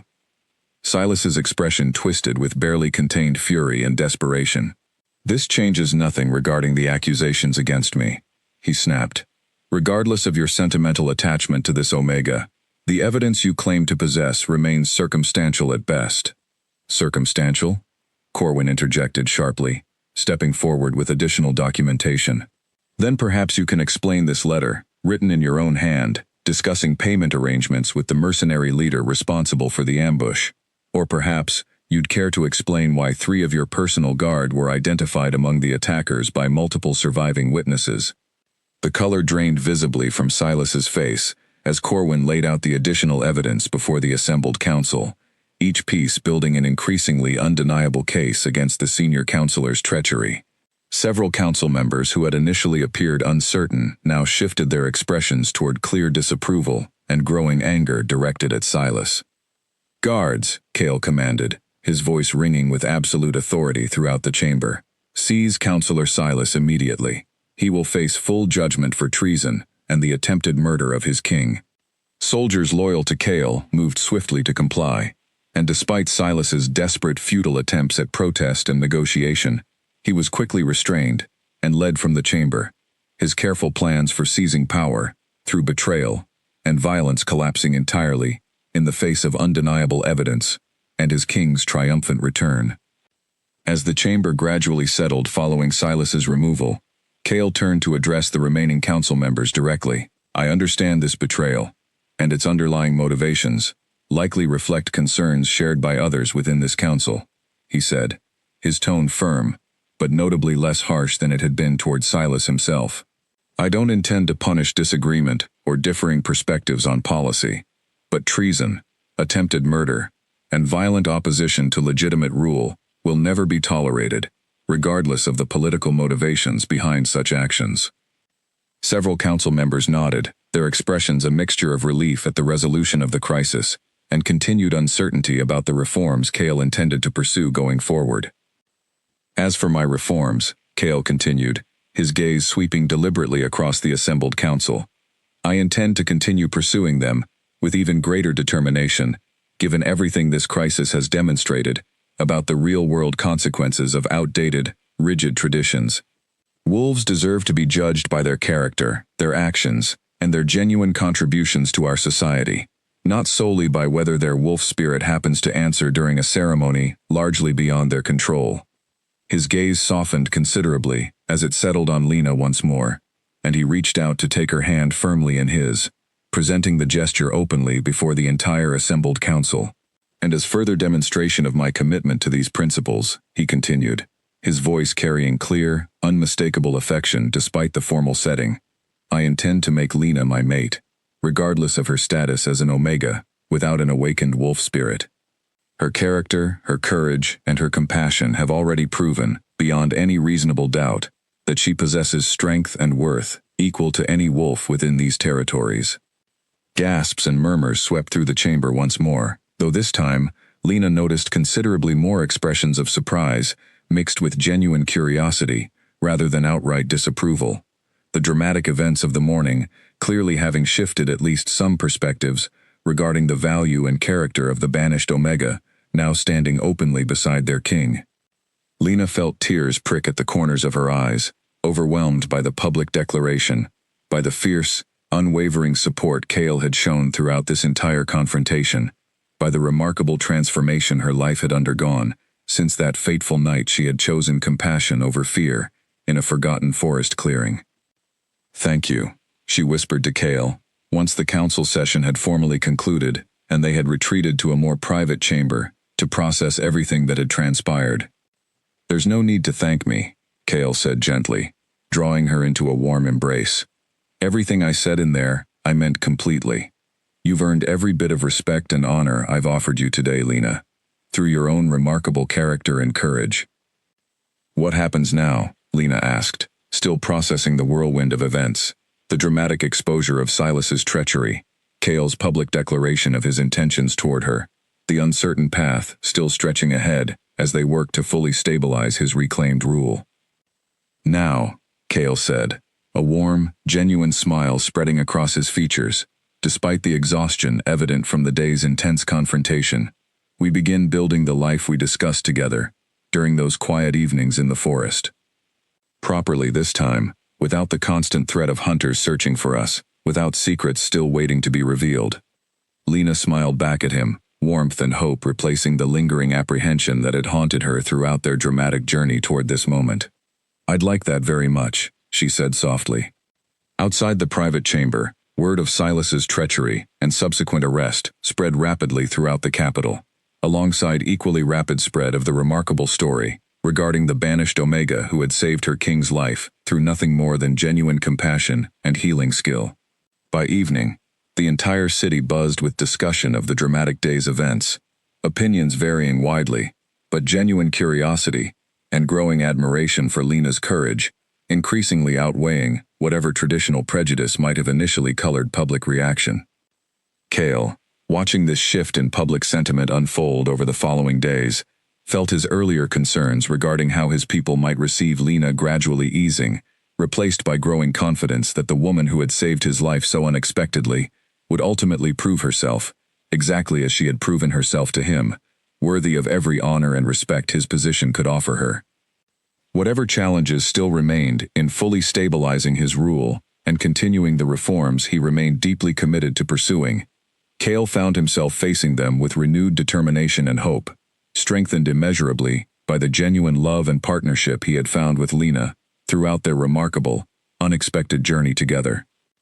3 months passed following Silas's arrest and formal trial, during which time Lena found herself gradually settling into an entirely new life within the royal capital, one that still occasionally felt surreal compared to the quiet, uncertain existence she had known before her banishment changed everything. The trial itself had proven swift and decisive, overwhelming evidence leaving little room for debate regarding Silas's guilt in orchestrating the ambush against his own king. He had been formally stripped of his title and position, his fate ultimately determined by Cale and the Reformed Council according to established territorial law, a resolution that brought a measure of closure to the dangerous chapter that had defined the early days of Lena and Cale's relationship. With the immediate political crisis resolved, Cale had turned his full attention toward the reforms he remained passionately committed to pursuing, working closely with a reorganized council, now filled with wolves who genuinely shared his vision for a more equitable and compassionate territorial structure.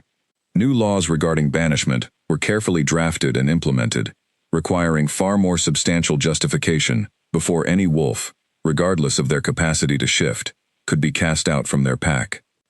Lena had found herself directly involved in these reforms as well, her first-hand experience with banishment, and her genuine understanding of the practical challenges faced by Omegas and others marginalized within traditional pack structures proving invaluable as Cale's council worked to craft policies that would genuinely improve conditions throughout the Northern Territories. "You have a remarkable gift for seeing practical solutions others overlook," Cale observed one evening, as they reviewed proposed legislation together in his private study. The warm glow of candlelight, illuminating the comfortable, familiar space that had gradually become as much her home as his over the preceding months. "I simply understand what it feels like to be dismissed and undervalued," Lena said, setting aside the document she had been reviewing. "It makes it easier to recognize what genuine support and protection actually requires, rather than simply assuming policymakers already understand."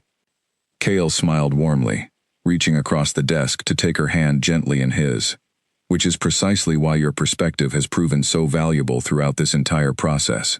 You've helped shape reforms that will genuinely improve countless lives throughout these territories, Lena. That's no small accomplishment." Lena felt warmth spread through her chest at his praise, though her thoughts drifted, as they often did during quieter moments, toward her own former pack, toward the father who had cast her out without a second glance, toward the community that had once made her feel so thoroughly worthless and unwanted. "Do you ever wonder," she asked softly, "whether my father has heard about everything that's happened, whether he knows what became of the daughter he considered such an embarrassment?" "I imagine word has certainly reached the Silver Moon Pack by now," Cale said carefully, studying her expression with evident concern. "Does it trouble you, wondering about his reaction?" "Less than I might have expected," Lena admitted, surprising herself slightly with the realization as she spoke it aloud. "I think, somewhere along this entire journey, I stopped needing his approval or acceptance to feel worthy. You helped me understand that my value was never actually dependent on whether my wolf spirit happened to answer during some ceremony I had no control over." "You always possessed that value," Cale said gently. "I simply helped you recognize what was already true." Their quiet moment was interrupted by a soft knock at the study door, and Corwin entered, his expression carrying the particular mixture of formal duty and genuine warmth that had become familiar over their months working closely together, following the dramatic events surrounding Cale's return. "My king," Corwin said, offering a respectful bow. "The preparations for tomorrow's ceremony are proceeding smoothly. The entire capital is buzzing with anticipation." Lena felt her pulse quicken slightly at the reminder. Tomorrow marking the formal ceremony that would officially recognize her as Kale's mate before the full assembled court and citizens of the capital, a public celebration and confirmation of the private commitment they had already made to each other months earlier. "Thank you, Corwin," Kale said, rising to properly address his loyal general. "Please ensure the arrangements accommodate representatives from every territory, not solely the capital itself. I want this ceremony to genuinely reflect the values we're working to establish throughout our entire realm." Corwin nodded, offering Lena a warm, genuine smile before departing to attend to the final preparations. Once he had gone, Kale turned back to Lena, his expression softening considerably as he studied her thoughtful face. "Are you nervous?" he asked gently. "About tomorrow?" "A little," Lena admitted. "Though I think it's a different kind of nervousness than what I felt during my failed awakening ceremony all those months ago. That felt like waiting for judgment I had no control over. This feels like stepping into something I've genuinely chosen, something that reflects who I actually am, rather than what tradition demands I should be." "That's precisely what tomorrow represents," Kale agreed, drawing her gently into his arms.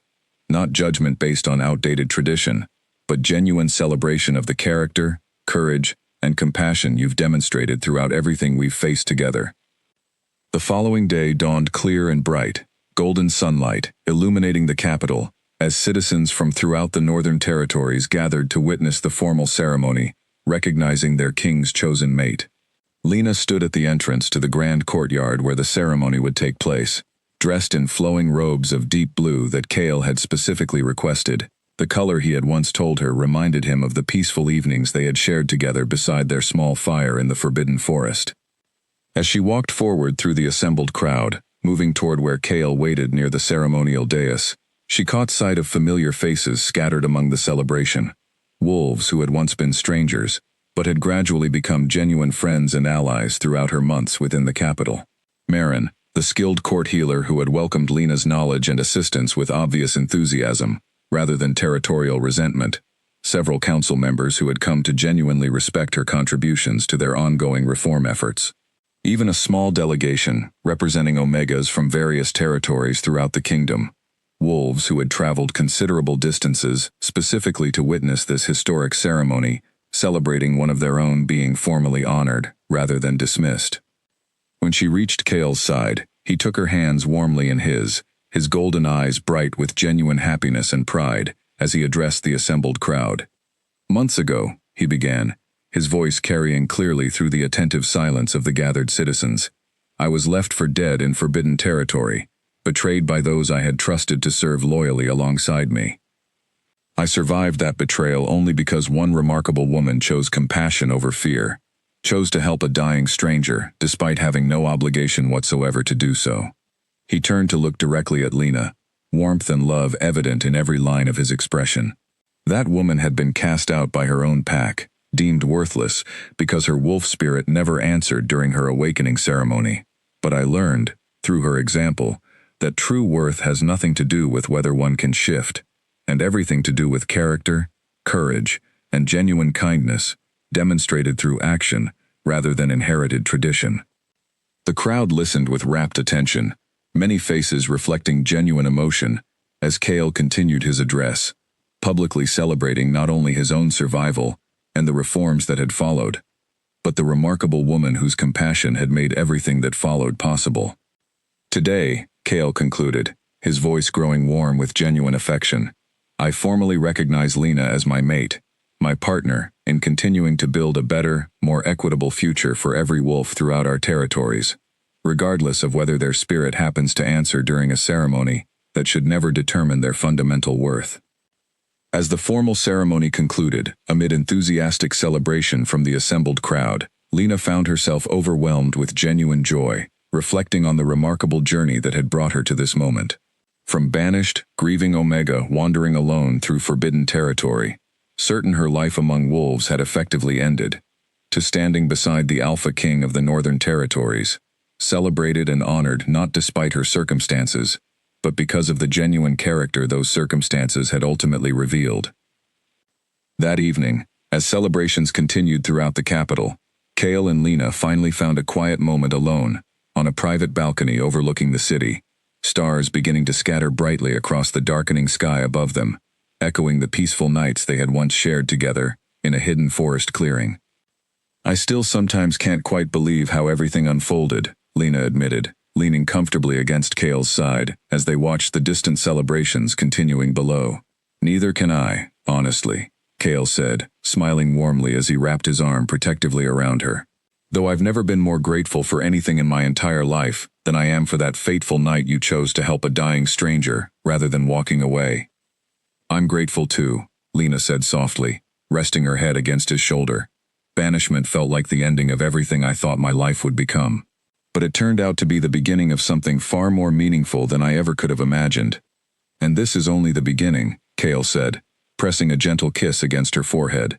We still have considerable work ahead of us, continuing these reforms, building a future genuinely worthy of everyone throughout our territories. But I can't imagine facing that future with anyone other than you beside me.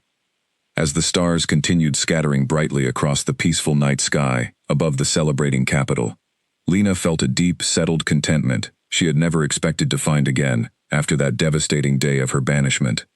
The once dismissed, banished Omega had become, through nothing more than genuine compassion and unwavering courage, the celebrated queen, standing proudly beside her king, ready to help build a future defined not by rigid, outdated tradition, but by the fundamental values of kindness, strength of character, and genuine love that had first drawn them together in that forgotten forest clearing so many months before.